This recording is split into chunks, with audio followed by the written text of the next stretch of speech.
Hey guys, this is going to be a little bit different than how I normally do reviews on the channel. Typically when I review a game, I go through, I stream the entire playthrough of it, and then at the end of that stream, I kind of just give my final impressions, and that's how I do reviews. However, in this case with Ghostrunner, I actually didn't stream the game.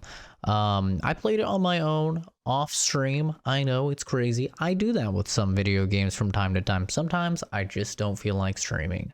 I know, kind of crazy. Half the time I played the game, I was in a call with my girlfriend. The other half, I was in a Discord call with a bunch of buddies. So I don't have any of my own footage to show this. I did play through the demo on stream a few weeks ago, but unfortunately that VOD is deleted. So I'm going to be doing something a little bit different. In the background, I'm going to have another YouTuber's gameplay.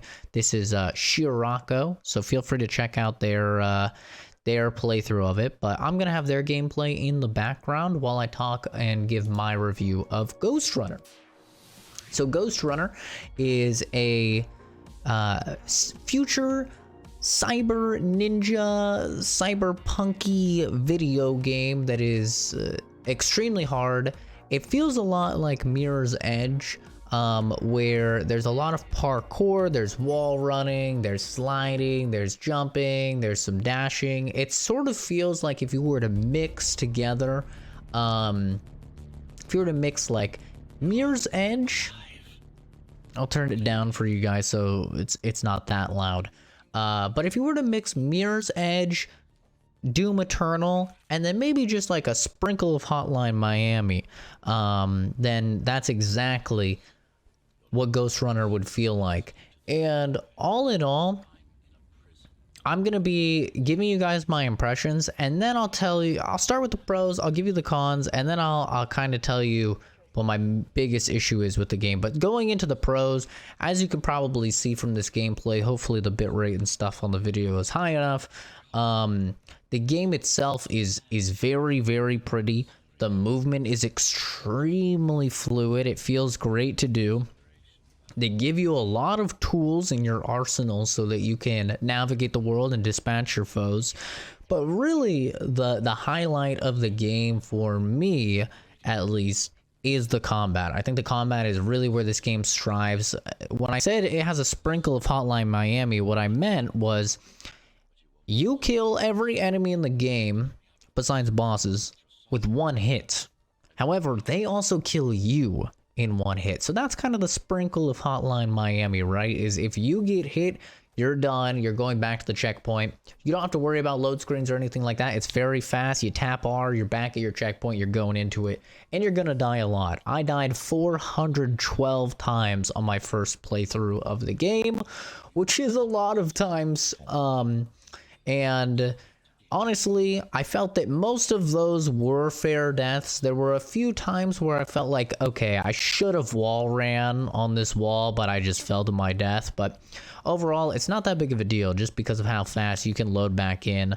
There's a few times I was frustrated, not gonna lie, but the game does a good job of making you feel like a total badass, and it might have a little bit of replay value when you consider that, okay, I can get really, really good at this game and just, you know, mop the floor with everybody, but we'll get into replay value a little bit later. But to continue on with the pros, while I think the combat is extremely strong, the navigation of the environments, the movement, all of that is very satisfying. The soundtrack was, I mean, come on, you guys know me, I love synthwave. It's basically all the music I play on the channel.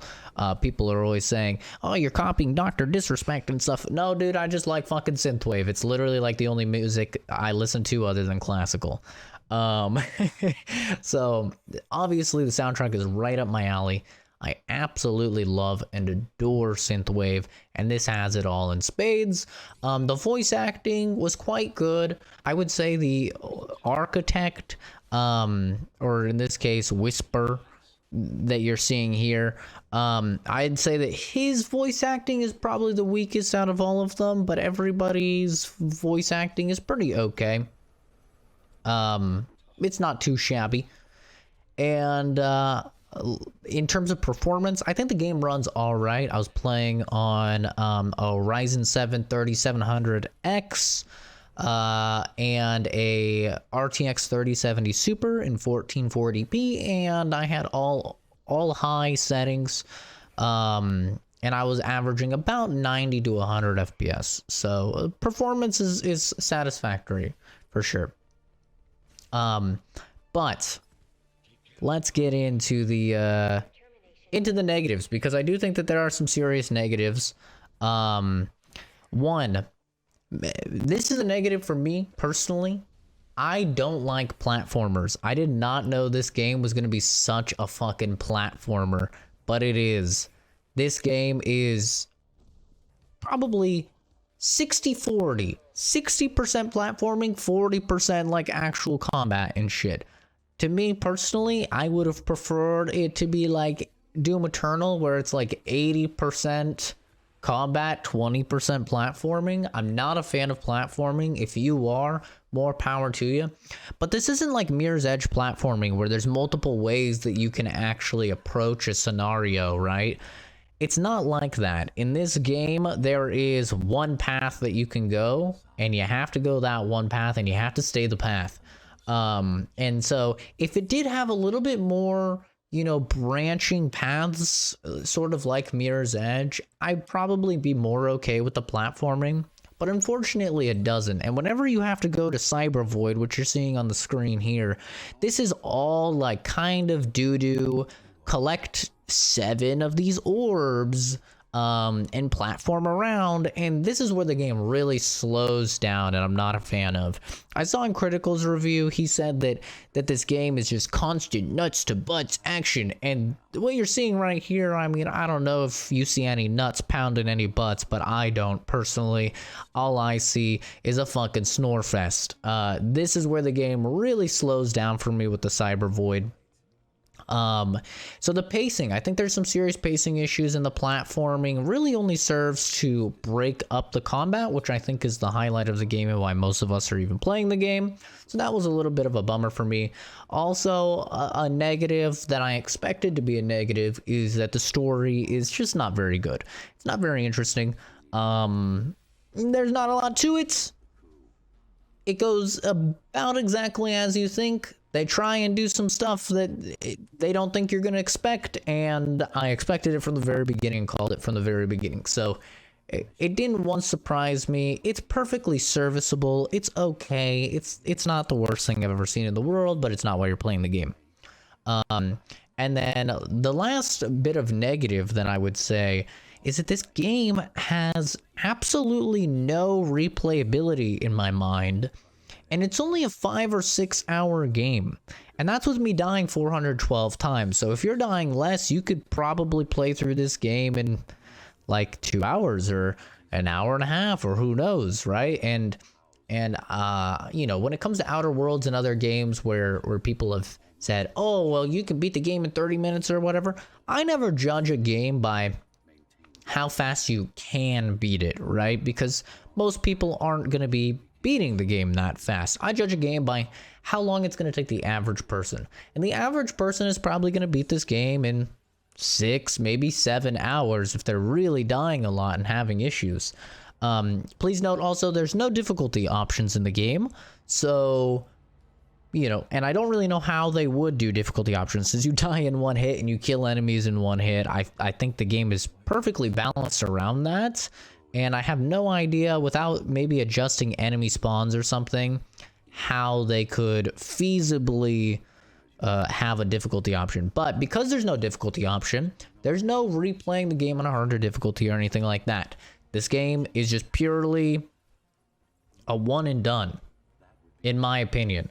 Like I said, you might have some replay value replaying the game and really, I don't know, maybe going for collectibles. There are collectibles in the game, but they're very easy to find because right off the beginning of the game, you get an upgrade that can show them on your map. So it makes it very easy to find all of the collectibles if that's your thing. The collectibles aren't very cool. There's some lore ones, and then the actual cool ones are there's several different swords that you can get, and the swords are cool. Those ones are interesting to go after, but the lore collectibles I wasn't really that fascinated with, and I'm typically somebody that's really into lore in video games, as you guys probably know, so that's kind of saying a lot coming from me. But that's my main issue with the game, is that for me, it took me about 5 hours and 20 minutes. And a game that's at 5 hours and 20 minutes for $30, for me personally, with no replay value, I don't think that that's worth the money. I would say that if you could get this game at $20, you'd be pushing it for it being worth your value. I would say under 20, if you can pick this game up on a sale for 15 or something like that, I think that is a perfect price for it. But at $30, I think it's just too expensive for what it is. There's no multiplayer in the game. There's no secondary reason to play through it again. There's no new game plus, where you have all of your upgrades. And, you know, I just don't really see a reason to play through the game again. Maybe there is a new game plus. Don't quote me on that. I didn't try it. I don't think there is, but there might be. There may actually be. I didn't try it. But even with a new game plus, I think that that would make the game even less fun, because by the end of the game, you have so many powers and you're so ridiculously strong.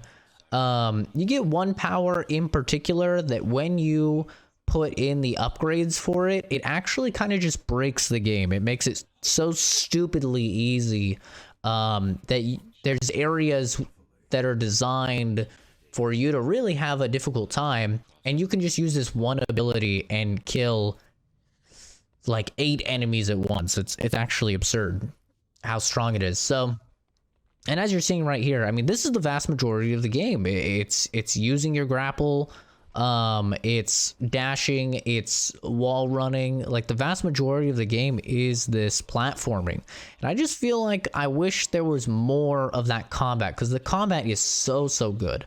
But there's wonderful enemy variety. I think they do a really good job with the enemy variety. Actually, it's one of my main concerns when I was going into the game. I was wondering, are they gonna have enough variety here? And they actually managed to.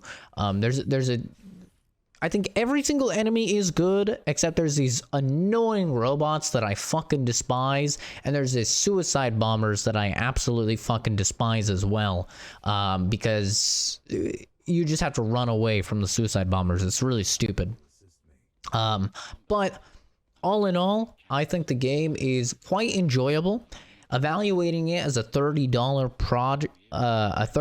product, I would give it a solid 6.5. I think it's definitely above average.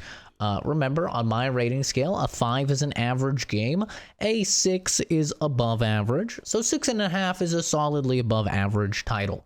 Unfortunately, did not live up to my hype whatsoever. And this is coming from a fan of retro style FPS games, really fast-paced games. I mean, Doom Eternal currently could be my game of the year for 2020. Haven't decided yet, but definitely could be. So I love these types of games. I just think that they faltered a little bit in the advertising and in the length especially. And I would solidly recommend you guys to pick it up if you can get it for 15 bucks or so. I think that is a perfect price for it. But I mean, as you can see, it's not a game that's lacking for quality, right? The graphics are good, the movement is good, the combat is good, the soundtrack is good, voice acting is above average. I won't say good, but it is above average. And so, yeah, all in all, I would say, if you could pick this up for like 15 bucks, it would be a solid like 8 out of 10. For me, the only thing that is limiting this game is the price, because it's just overpriced for what it is, in my opinion. So thank you everybody for watching. I know the review was a little bit different for this one. Apologies for that, but it wasn't a game that I was gonna stream, because whenever I was playing the game, I was chatting with people, or on a call, or, you know, kind of just vibing, wanting to relax. So that's just kind of how it played out, but played the game nonetheless. So thank you for watching, everybody. Have a fantastic rest of your day. Let me know what you guys thought of Ghostrunner, if you played it or if you didn't. maybe I'm completely wrong to you, and I will see all of you in the next video, or Shrimp Maroney. Bye-bye.